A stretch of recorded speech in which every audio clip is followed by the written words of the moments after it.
तो महापुरुष कहते हैं ताली बजाने के कई फायदे हैं। राम कथा सुंदर कर तारी, संसह बिहग उड़ावन हारी। रामचरितमानस में गोस्वामी तुलसीदास जी महाराज ने भी कहा है कि भगवान की जो कथा है ना, वो हमारे हाथों की सुंदर ताली के समान है।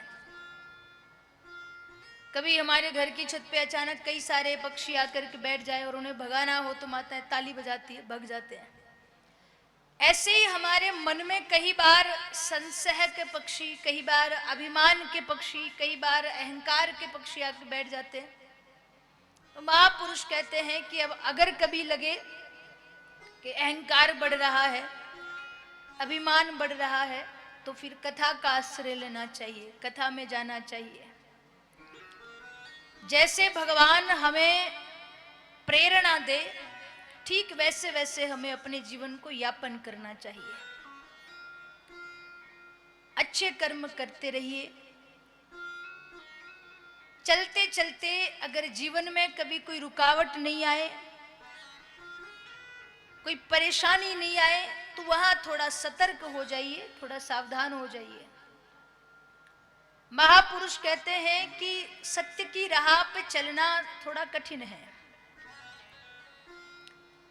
धर्म का काम करना थोड़ा कठिन है।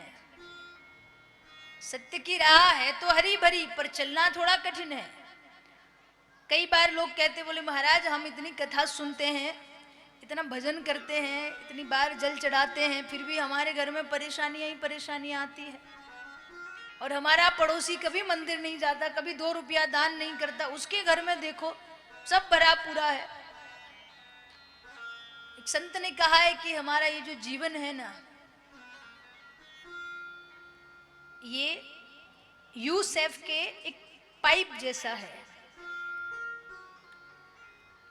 ठीक आकार है उसका। अब आधे भाग में अच्छे कर्मों का फल भरा है, आधे भाग में बुरे कर्मों का फल भरा है। ध्यान से सुनिएगा। हम कहते हैं ना, पड़ोस के घर में तो कभी बीमारी नहीं आती, परेशानी नहीं आती, हम जब देखो परेशान, जबकि भजन हम ही करते हैं। तो हमारे जीवन का जो पाइप है यूसेफ का है, आधे में अच्छे कर्मों का फल है, आधे में बुरे कर्मों का फल है। अब अच्छे कर्मों वाले पाइप के अंदर आप और अच्छे कर्म डालोगे तो इधर से बाहर क्या निकलेगा? बुरे कर्मों का फल। अगर बुरे कर्मों वाले पाइप में आप और बुरे कर्म डालोगे तो इधर से क्या जाएगा? अच्छे कर्मों का फल। जब जब हम अच्छा करते हैं और हमारे जीवन में विपत्ति आए, परेशानी आए, तो घबराइए मत। समझ लीजिए कि हमने जाने अनजाने कोई पाप किया होगा तो पहले उसका फल मिल रहा है, पुण्य का फल थोड़ा लेट मिलता है।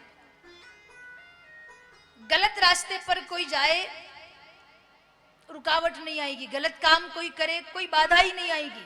अच्छा काम करने जाए तो कई बाधाएं आती है। संतों ने कहा है, अगर हमारे जीवन में रुकावटें आ रही है, बाधाएं आ रही है, तो समझ के चलिए कि हम सही रास्ते पे चल रहे हैं। बस भजन करिए, कथा सुनिए, कीर्तन करिए, और जितना हो सके सरल भाव से, प्रेम के साथ जीवन यापन करिए। हमारा मन बड़ा चंचल है, ये मन बड़ा चंचल है, कैसे तेरा भजन करूं? मन बड़ा चंचल है। कई बार हम बहुत ज्यादा अक्लमंद बन के घाटे का सौदा कर लेते हैं, है तो इंसान। कई बार हम समझदार बन के भगवान को धोखा देने का विचार बना लेते हैं। एक बहुत बढ़िया कहानी मैं आपको सुनाऊं। कहानी किसी शास्त्र में, किसी पुराण में लिखी नहीं है, कहानी तो मन गढ़ंत है, पर उस कहानी का जो सार है वो आप समझिएगा कि मनुष्य का मन कितना चतुर है, ये बुद्धि कितनी चालाक है। एक बार यमराज धरती पर आए। मेरी आवाज आ रही है अब तक? ध्यान से सुनना हो। यमराज धरती पर आए और सुबह सुबह 4:30-5 बजे उस व्यक्ति के घर गए जिसको ले जाना था। तो जाके जगाया कि भाई उठ, आज तेरा आखिरी दिन है, आज तुझे लेने आया हूं। उस व्यक्ति ने पूछा कि आप हैं कौन? बोले मैं यमराज हूं, आज तेरा आखिरी दिन है। वो बड़ा दिमागदार विचार करने लगा, बोले यमराज आए हैं तो छोड़ेंगे तो नहीं, लेके तो जाएंगे, पर अगर 10-12 घंटे का समय मिल जाए तो जो जितना भी काम फैला रहा पड़ा है सब समेट लूंगा। कई सारी जगह पैसा उधार दे रखा है, घर वालों को पता नहीं है, उन्हें बता दूंगा। कई सारा हिसाब मुनिमों के पास है तो उनको समझा दूंगा। 10 से 12 घंटे अब यमराज से मांगूंगा तो ये तो देंगे नहीं। उठ करके बैठ गया, यमराज को कहा, बोले ठीक है आप लेने आए हैं तो मैं आपके साथ चलूंगा, आप थोड़ी देर बैठिए। देखिए जब यमराज जब आते हैं ना तो वो बातें नहीं करते, तो पहले से कह दिया कि ये कहानी मन गढ़ंत है, बस भाव समझिएगा।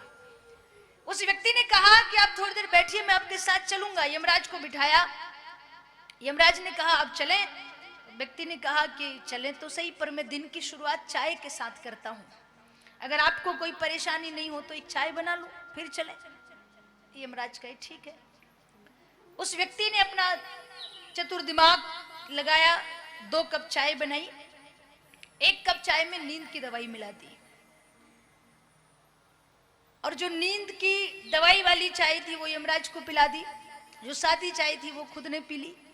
जैसे ही यमराज ने चाय पी वो तो गहरी नींद में सो गए। चतुर व्यक्ति ने देखा यमराज के हाथ में एक सूची रखी है, एक लिस्ट रखी है जिसमें 40-50 नाम लिखे हैं, और वो 40-50 लोगों को आज सुबह 4 बजे से तो रात तक लेके जाना है। और उसने उस लिस्ट को हाथ में से निकाल के देखा कि सबसे ऊपर मेरा ही नाम है। अब ये 40-50 लोगों को लेते लेते लेते शाम हो जाएगी, 10-12 घंटे का समय तो है, क्या करूं? तो ऊपर से उसने उसका नाम मिटा के सबसे नीचे लिख दिया, जब तक सब लोगों को लेकर के आएंगे तब तक मेरा काम भी हो जाएगा, चला भी जाऊंगा। सबसे नीचे नाम लिख दिया। अब एकदम निश्चिंत होकर के बैठा। यमराज उठे तो यमराज से कहा कि चले। यमराज ने कहा कि रुको भाई, पहली बार ऐसा हुआ कि धरती पे मैं आया और किसी ने मेरा सम्मान किया, लोग तो मुझे गालियां देते हैं। कोई पहला भगत ऐसा मिला कि चाय नाश्ता कराया है, हालचाल पूछा है। वैसे मैं नियम बदलता तो नहीं हूं, पर आज मैं तेरे लिए नियम बदल देता हूं। तूने सेवा करी है, आज तेरे खातिर मैं नियम बदल देता हूं। ये जो नामों की लिस्ट लाया था इसे आज ऊपर से नहीं मैं नीचे से पढ़ना शुरू कर देता हूं। नीचे किसका नाम लिखा था? उसी का।